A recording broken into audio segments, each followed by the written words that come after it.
This is Pathway to Careers, exploring high-value careers with students, an educator's guide. In this course, we examine methods and strategies for connecting students to high-value careers.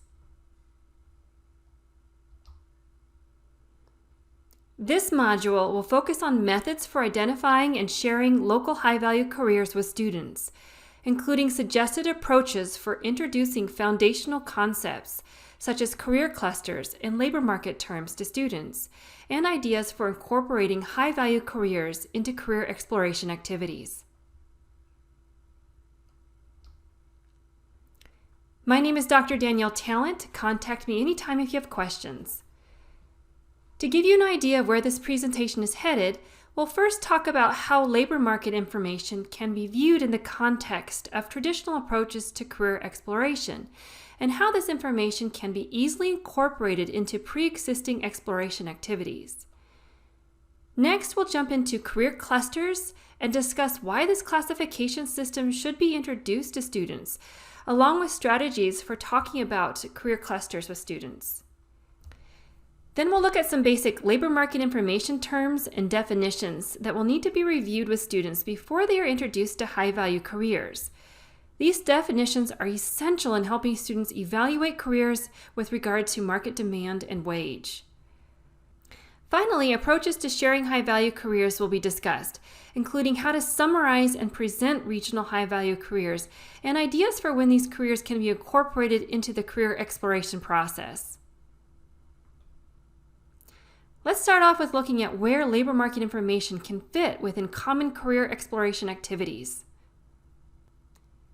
As we have discussed in earlier modules, the goal of career exploration is an informed career decision. Traditionally, we have helped students make informed decisions by increasing their awareness of personal factors, including their values, goals, interests, and skills. We have also encouraged career exposure by connecting them with resources that reveal information about various careers. Recently, we have placed additional emphasis on the information and exposure component of career decisions by increasing access to CTE programs, work-based learning, apprenticeships, and other immersive experiences. A new addition to the decision-making process is the inclusion of labor market information. The widening skills gap is creating the need to connect students to workforce demands.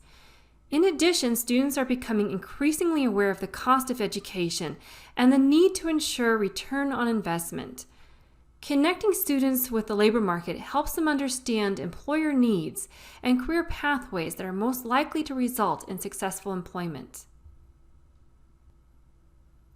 The primary benefit to including labor market information in career exploration is that students have the ability to make informed career decisions that rely both on personal factors, including interests, values, and goals, and external factors, namely realities in their local job market.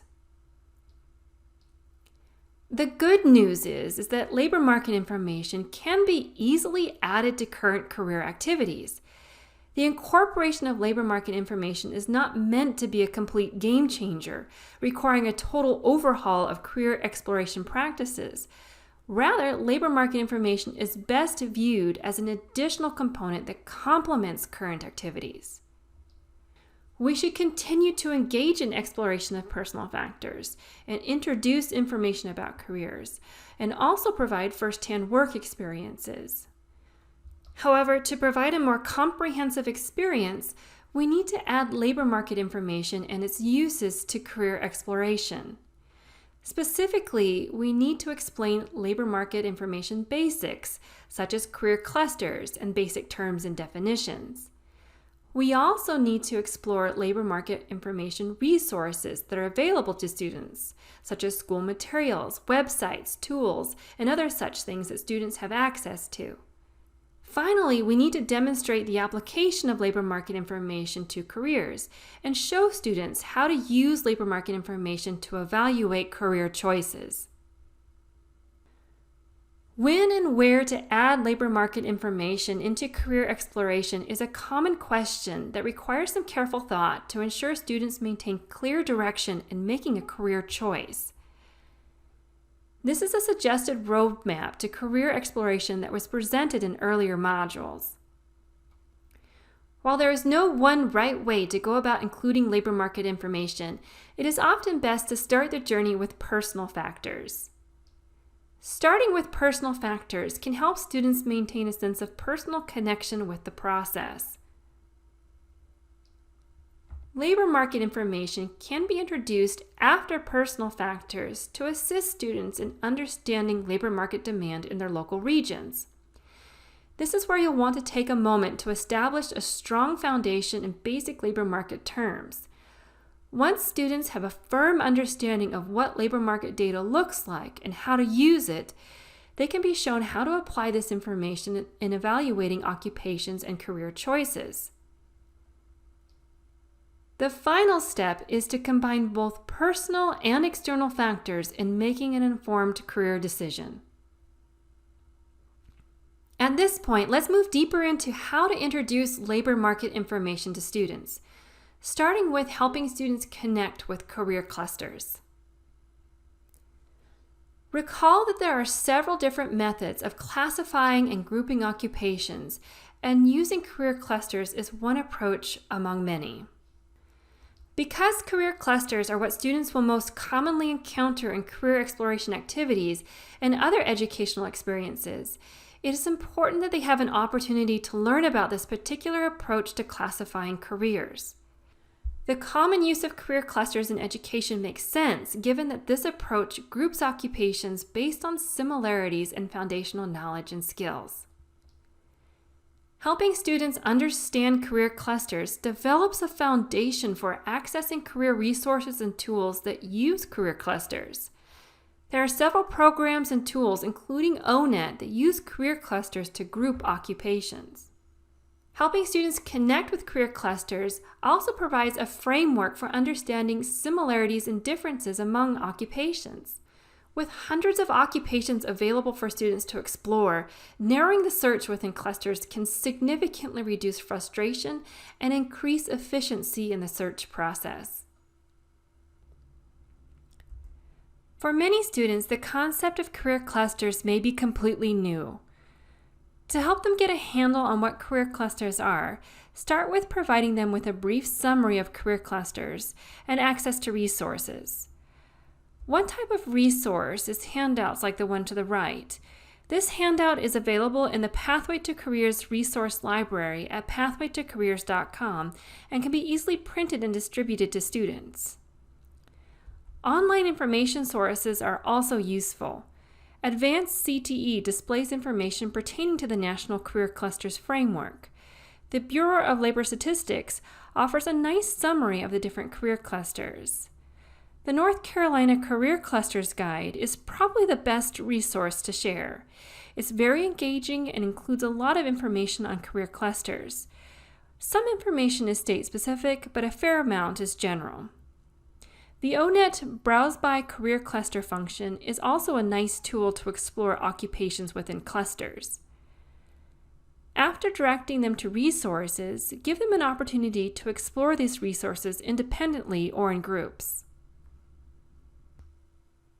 Once students have had time to review the career cluster resources, engage in a brief discussion. In this discussion, mention that the Career Clusters Framework is a method for organizing and grouping occupations to understand relationships. Help students understand the benefits of using a classification system. For example, organizing occupations into clusters helps them focus their search process on related occupations within a group, rather than looking at all occupations at once. Also, mention that occupations using the Career Clusters Framework are grouped into 16 clusters based on similarities in foundational skills. For students, this will mean that occupations within a given cluster will require similar types of training, making it easier for them to shift to related occupations if needed. Finally, help them recognize that this classification system moves from general to specific, going from cluster to pathway to programs of study.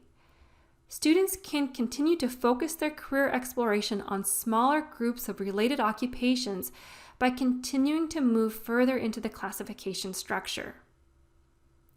So these are 3 main points you'll want to be sure to share with students as they learn about career clusters and the benefits of this framework. Here is a potential activity that can be used to help students gain familiarity with career clusters and occupations within each cluster. First, ask students to explore the North Carolina Career Clusters Guide. This guide can be found at the web address displayed on this slide. Next, have students generate ideas, as a class or in small groups, on how this information might be useful in making a career decision. Have them discuss benefits of focused career exploration within a particular cluster and identify the value of seeing related careers within a cluster. After this discussion, have students complete the interest profiler and identify clusters and occupations related to their interests. This profiler should be located on the home page for the North Carolina Career Clusters Guide. Once they have identified good fit clusters, direct students to visit the ONET Career Clusters page to explore careers within clusters that match their interests. Finally, ask students to select 3 careers and describe why these careers would be a good match. This last part can either be done in class or as an independent homework assignment. The primary goal with this activity is to help students gain familiarity with career clusters and the occupations within each cluster.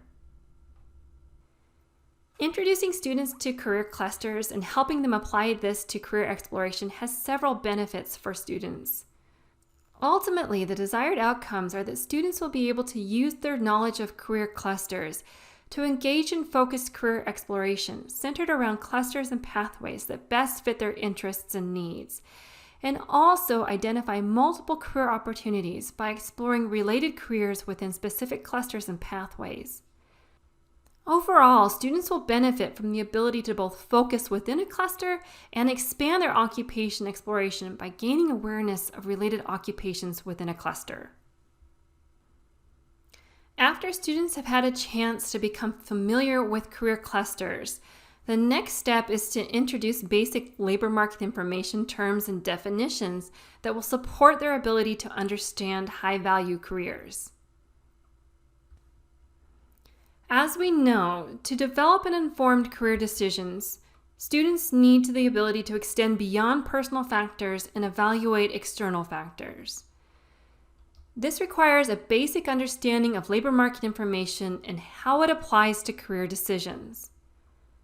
Helping students understand high-value careers can develop knowledge of labor market demand and occupations that are projected to offer more opportunity, and also promote awareness of occupations that can support lifestyle goals and offer an annual wage that can meet personal needs and wants. Given that students are most likely to think of career choices in terms of personal fit, evaluating careers through the lens of labor market information will be very new for most students. This has a lot to do with how we present career choices to students. We frequently ask students to reflect on the question of what do you want to do, and we less often ask students to ponder the question of what career opportunities are available in your region. To begin this discussion, start with a clear definition of high-value careers. Let them know that high-value careers are simply high-demand, high-wage careers. Point out the demand is often evaluated by looking at the number of annual openings expected for each year, and wage is evaluated by looking at median wage data. Once you have provided a brief introduction to high-value careers by presenting the basic definition of what high-value means, go ahead and move into a deeper explanation of high-demand and high-wage occupations. You can begin by explaining high-demand occupations. Here, you'll want to familiarize students with a specific type of labor market data that is commonly used to evaluate demand, specifically annual openings, and provide a definition of annual openings as being the average number of job openings projected each year. Next, show students what annual openings data looks like and how it can be used to evaluate demand. Data can be displayed in handouts, labor market dashboards, or national sources like the Occupational Outlook Handbook from the Bureau of Labor Statistics, or ONET. As a helpful reminder, data in the P2C dashboard can be downloaded and printed, which can be a quick method of generating handouts for students to review. When reviewing the data, explain to students that occupations with the most projected annual openings are considered to be highest in demand. Next, you can move into exploring high-wage occupations with students. Here, you'll want to help students connect with the specific labor market data that is used to evaluate wage, which is median wages, and review the definition of median wages. Students may need a reminder that a median is the midpoint in a list of numbers organized from lowest to highest. What this means when applied to wage data is that about 50% of people in the occupation earns more and about 50% earns less. After introducing median wages, demonstrate what this data looks like. And again, this can be done with handouts that display the data or showing students data in the P2C labor market dashboard. You can also direct students to the Occupational Outlook Handbook, or ONET. When looking at this data, explain that occupations with median wages above $35,000 are more likely to offer a living wage and have the potential to be high-wage occupations. The last step is to help students combine their knowledge of high-demand and high-wage occupations to identify high-value occupations. To do this, a simple system can be applied for comparing occupations, where students review a list of occupations and sort occupations by annual openings. Once sorted, students can focus on occupations with wages of $35,000 and above. The result should be a list of high-value occupations. Using this process, students are encouraged to focus on occupations with the highest demand that offer a living wage or better. This is an activity suggestion that can help students become more familiar with the process of identifying high-value careers. First, present students with a list of occupations and the corresponding labor market data. As a helpful hint, you can use the PDF button in the P2C labor market dashboard to print lists of occupations. Next, ask students to cut the list into strips of occupations. Then, have students sort occupations using the system for identifying high-value careers, eliminating occupations that have a median wage below $35,000. Finally, review and discuss the list of occupations that emerges. Ask students how they might use a list like this to make career decisions. The goal of this activity is for students to become more comfortable with comparing careers and ranking them in terms of projected openings, while also being mindful of wages. After taking some time to connect students with basic terms and definitions and the process of identifying high-value careers, students should be able to use their knowledge of labor market data to locate sources of labor market data for occupations, and also identify meaningful data related to demand and wage.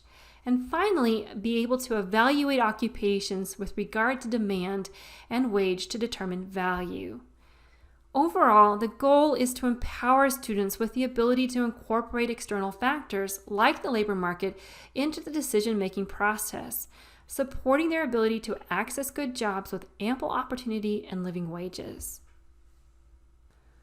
Once a foundation for understanding career clusters and labor market information has been established, students are ready to be exposed to resources and materials that display and summarize high-value careers. There are numerous methods for summarizing, organizing, and presenting high-value careers to students.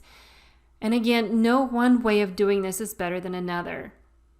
Regardless of the method that is chosen, it is important to be sure that the information presented to students is clear and easy to access. If the information is poorly organized or difficult for students to make sense of, they are less likely to use the information in the decision-making process. The primary goal in sharing high-value careers is to increase student awareness of these regional high-value career opportunities. When students have access to this information, they have the ability to choose a high-value career that can enhance the probability of achieving employment success. One approach is to present students with a summary of the regional top 5 high-value careers for each cluster. Information to include in this summary would be occupation titles, annual openings, median wages, career pathways, and information links, such as links to O-Net information pages for each occupation. Organizing this information into tables for each cluster can help students easily identify top jobs in their region for specific career fields. A template like the one displayed to the right is available in the resource library at pathwaytocareers.com. The most efficient approach to completing these tables is to use the P2C labor market dashboard. In this dashboard, you would start by choosing a career cluster. Then you would select your district. Once the data is displayed, sort the table by annual openings, which is actually the default in the P2C dashboard. Next, use the template and in the appropriate cluster table, list the top 5 occupations that have a median wage above $35,000 with stable or positive growth. Last, you would add a link to the O-Net information page for each occupation. As a helpful hint, you can use the filter and search functions in the P2C dashboard, such as the Perkins 5 box, to eliminate occupations that do not meet the criteria for a high-value career. So let's move into the P2C dashboard and look at how this might work. So this is the P2C labor market dashboard for the state of New Mexico. Regardless of the particular dashboard that you may be using, the steps for completing the high-value career tables will be relatively similar. So the first thing that we need to do is to choose a career cluster, and the best way to do that is to go to the Explore Career Clusters section.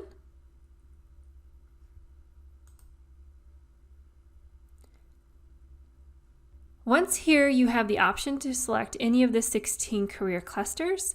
So let's go in and look at health science. On this page, you'll want to make sure that you select your district so that labor market information will be limited to the workforce region for your specific district.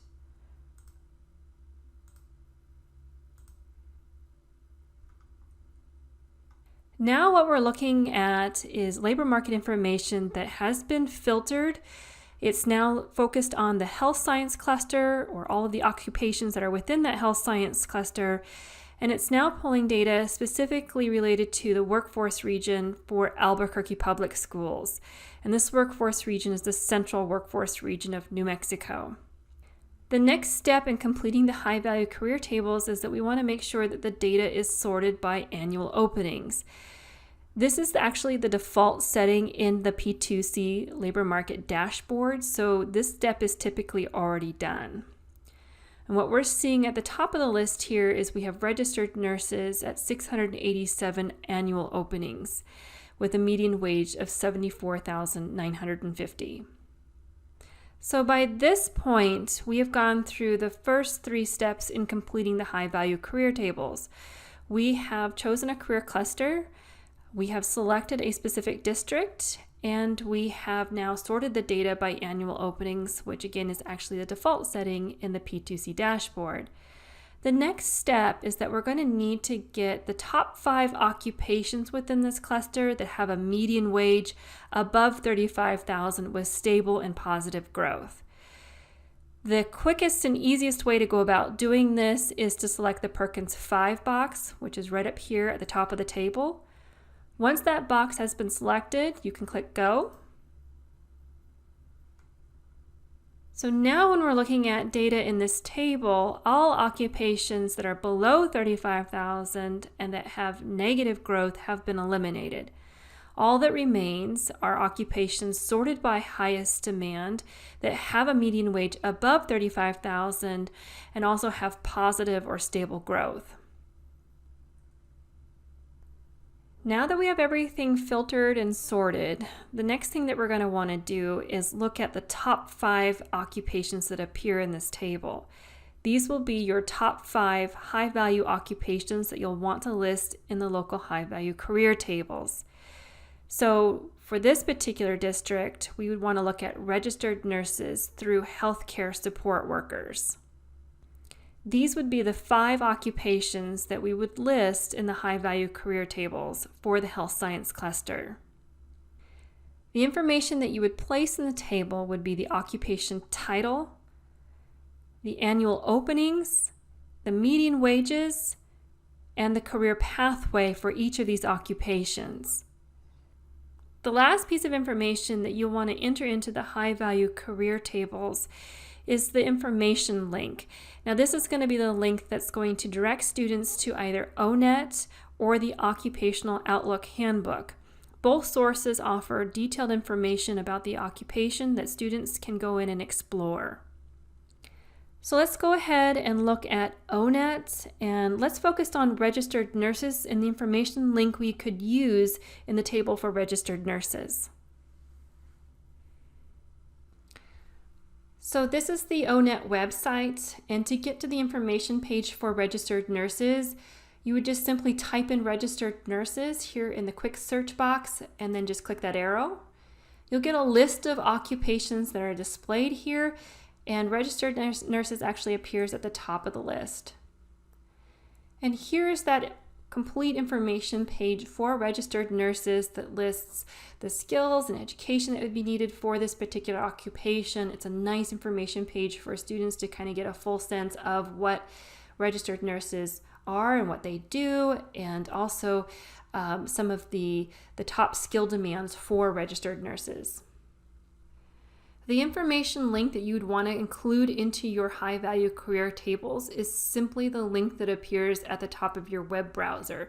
So simply copy and paste this link into the high-value career table next to the information for registered nurses. So we've gone in and looked at how to access this information in the P2C labor market data system. And we've also gone into the ONET website to look at how we're going to grab those information links for the occupations. So let's go back into the presentation and look at what a completed table might look like. Once completed, the tables will look something like this. They can be printed and distributed as handouts or posted on school resource pages online. The nice thing about these tables is that they can be easily incorporated into a variety of activities, including career exploration activities, student advising, and parent-student career events. In any of these situations, they can be printed and handed out as quick reference resources. Parents can find this especially useful in broadening their perspective on viable career opportunities for their children. Often they are pleasantly surprised at the number of good career opportunities in their area that do not require a bachelor's degree. The overall purpose of these tables is to inform students as well as parents of regional high-value career opportunities and promote informed career decisions. So let's take a moment to return to our roadmap for career exploration and understand where these high-value career tables might be most useful. It is recommended that these tables be introduced when exploring external factors. Be sure to provide a foundation for exploring the tables beforehand. Specifically, introduce career clusters so students are familiar with how the tables are organized. Also, explain basic terms and definitions that students will need to understand the meaning of the data displayed in the tables. When students have a foundation for exploring the tables, provide opportunities for students to review the tables and explore potential careers. This is where they can choose specific clusters and learn more about the careers through the informational links listed next to the careers in the table. Finally, students can move to the last step of considering personal and external factors in choosing a career. Here are two basic approaches to incorporating personal and external factors, with each approach viewing these factors as a piece or component that can be placed at the beginning or at a midpoint in the career decision process. As students move into incorporating both personal and external factors, it may be useful to introduce students to these two basic approaches. As they review these approaches, encourage them to evaluate the importance they place on each of these factors.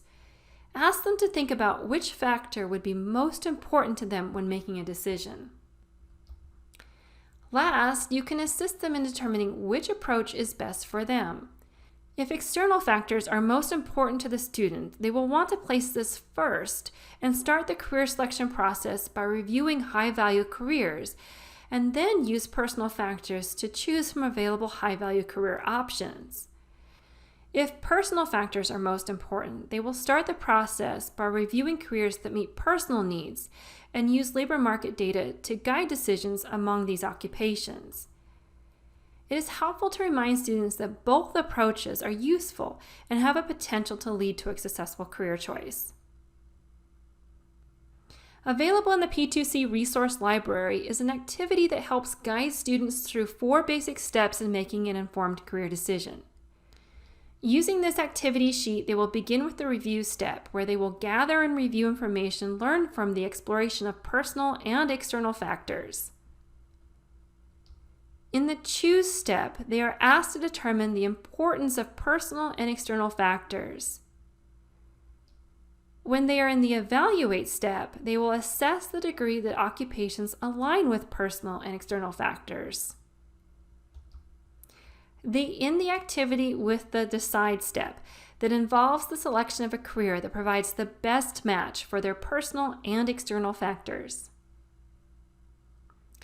When we consider the desired outcomes in sharing high-value careers, it is hoped that this information will increase awareness of the viable career opportunities in their local region, helping students understand the good jobs that are available in their area.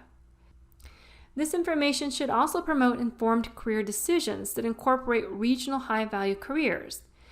Knowing about these opportunities provides the ability for students to seek employment in these career fields.